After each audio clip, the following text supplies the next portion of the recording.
was kind enough to ask me to talk about different topics, and I picked this because this is a topic a lot of patients in my practice are embarrassed to talk about, but it's a very common issue. So I thought it would be a good topic to discuss because there are treatment options once you have a right diagnosis. I brought a couple of my good-looking staff. Debbie is our office manager, and Tanya is our front desk manager. So they support us, and let's get started. So this is for general education, and it does not, act as a patient-doctor relationship. You still need to see your own physician if you need more guidance. All right, so what are we going to cover? Just basic stuff. What is urinary incontinence? What are the causes of urinary incontinence? What are the symptoms? And what are the red flags? So that means if you have those, that's something need to get addressed with your physician right away. And I guess one of the most important things all of you guys want to find out is, yes, if we find out that you have a urinary incontinence, what can we do to improve it so you have less issue with your quality of life? So what is urinary incontinence? As the name is self-explanatory, that you're unable to hold your pee. It's very common. 1 in 3 women has it. Men also get it as they get older. They get more, we'll get into the types of incontinence. Men get more urge incontinence, women get more stress incontinence. But either of those genders can get both, and that's called mixed incontinence. We'll come to that in a minute. So we'll talk a little bit about the anatomy, just basic. This is the bladder, which is up here. These are the detrusor muscles, which makes the bladder contract. And that's the neck of the bladder. That's where the sphincter is, which prevents the urination to go out. And then there's urethra from the bladder down. It's shorter in women. Men are a little bit less. They have a longer urethra, so they have a little bit less issues because of that. So those are the basic structures where are responsible for getting your pee out. And they are nerve fibers to connect with the bladder and the sphincters, which coordinate your actual process of getting your urine out successfully on demand. So what are the different factors which can increase your risk for urinary incontinence? Aging, my professor of geriatrics used to say as we age, we get into 6th, 7th, 8th decade, everything falls. And that's unfortunately true with our bladder muscles, our pelvic muscles, in men, prostate get bigger. It doesn't fall, it just gets bigger. And so those issues, along with if you got a bit of radiation in that area, if you have prostate cancer or bladder cancer, if you have surgeries, bladder surgeries, urethral surgeries, that can lead to incontinence.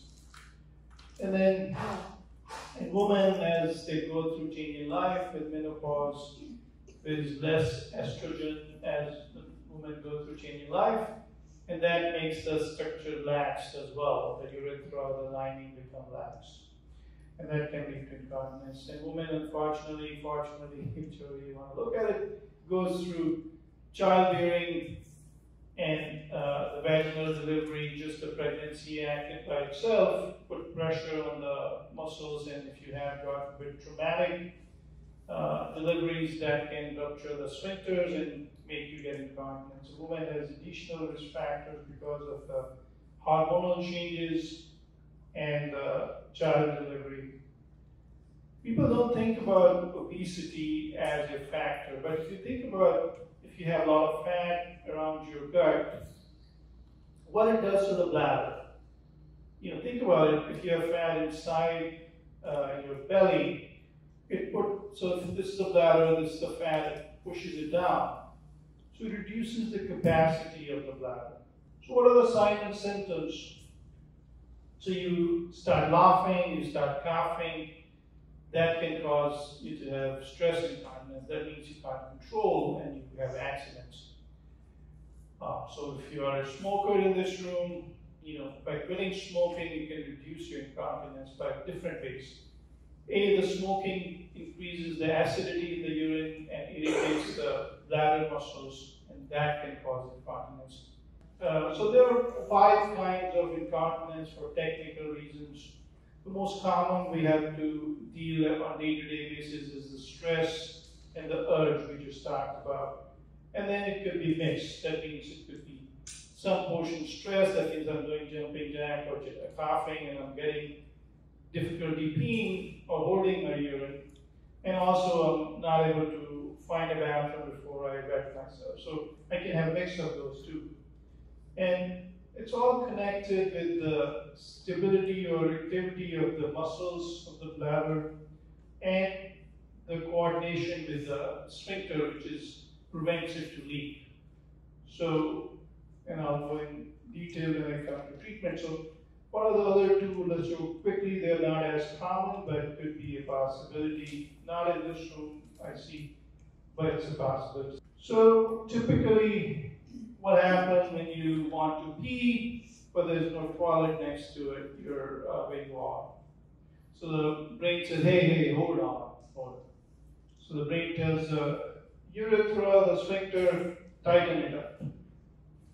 So the brain controls the spinal cord, the third sacral nerve controls that area, and the door is shut till you find access to the toilet. So that's your normal way of preventing the incontinence. But if you have stress incontinence, as I was giving an example, you're jumping and you're a little bit heavy, there's pressure on the bladder, and the urethra says, sorry, I don't have the power to hold it, so then you get the accident. So that's stress incontinence. So, the nervous system, right from the central nervous system to the spinal cord to the sacrum, which is the last part of your spinal cord, they all talk to each other to make it happen beautifully without us thinking about it. But God forbid you have spinal cord injury or surgery in your lower back or spinal bifida, which is a hereditary condition, you're born with it, then you have no control on the nerves going to your sphincter and your bladder, and that can also lead to different kinds of incontinence. This is very common.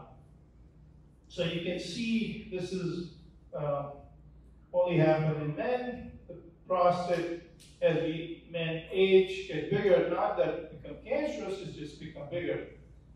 As it gets bigger, it pinches the urethra, which is inside the prostate. So that makes you get up more at night. You don't get full evacuation. That means you go every few minutes or every 1 hour, every 2 hours. You get a few drops, and then nothing happens. It's hard to initiate. You sit there. You have to do some positioning to get it out. So men have, issue with the prostate. Women are lucky that they don't have to deal with it.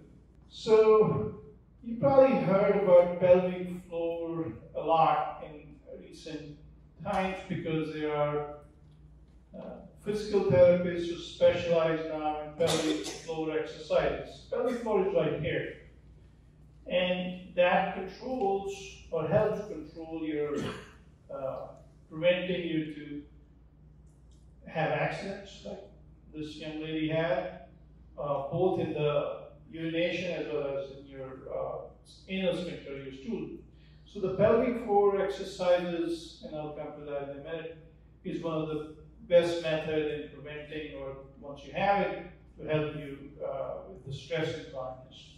So the pelvic floor is not your buttocks or your gluteus muscles or your thigh. It's something mysterious. It's right up here. One of the best way to think about it is, you go to pee and you tell yourself, I'm going to stop. So that's how the pelvic floor, you can think about pelvic floor, is what makes it stop. Let's say, you're peeing and there's a knock on the door, someone wants your signature on the door. What you do? Either you finish your pee or you say, okay, let me just stop and then see who is up there. So how you stop is the pelvic floor. So if you're having issues with any form of incontinence, whether it's stress, urge, overflow, if you can make your pelvic floor strong, you'll have more control on having less accidents. So there are behavior techniques. So we talked about bladder training, which is part of Kegel's exercise and pelvic floor exercise. Double voiding is one of my favorites. So you sit down to pee or you stand up to pee, whichever way you do it. You pee and then hold and then pee again. So that way you're prompting yourself to hold it. So I'm not going to pee in one shot. I'm going to pee in 2 shots. Or better 4 shots. So these, I'll go quickly, I already went through them, but I'll go again because I think there's a lot of bang for buck with simple things like this. On the right side is the things to avoid, which can irritate the bladder. On the left side, it's okay. So we went to caffeinated tea, coffee, green tea, hot chocolate, soda pop, energy drink, acidic fresh fruits. Try cutting back on them, and if you drink early part of the day. Drink more of these, water, and water. So we talked about being physically active. Incontinence is muscle driven. Though it's a special muscle, the pelvic floor, the urethra, but it's a muscle. So if you're physically strong and active, exercising, you'll have less incontinence, period. When you get active, you get less of these two, and that itself reduces your stress and incontinence. So any form of activity, Tai Chi, if you have arthritis, I see a few people with walkers in this room. So arthritis is part of being senior, the hips, the knees, and the lower back. Do water aerobics, do stationary bike, do a rowing machine. These are all low impact. You don't need to run a marathon or 5 mile or 2 miles. Just do it at your pace, build it up. This is important. When you are full of shit, constipation, it affects your sphincter in the bladder as well. Think about it. They're all tight together. So the bladder and the urethra is in the front, the rectum and the anal sphincter is in the back. If you have a hard stool coming through, it will push your bladder forward because they're all tight. So if you are constipated constantly, whether it's from medication or slow gut motility or whatever the reason is, or lack of mobility, it will cause you to have urinary incontinence. All right, so let's talk about treatment options. So we talked about behavior changes, we talked about diet, we talked about pelvic floor muscle exercising that you can do it yourself, watch YouTube videos, or go to a pelvic floor muscle physical therapy expert. We talked about Kegel's exercises, holding your pee, holding your fart, those are Kegel's exercises. And we talked about not using irritating foods which can upset your bladder, the acidic foods, the citrus, the juices, the caffeinated beverages, and the smoking.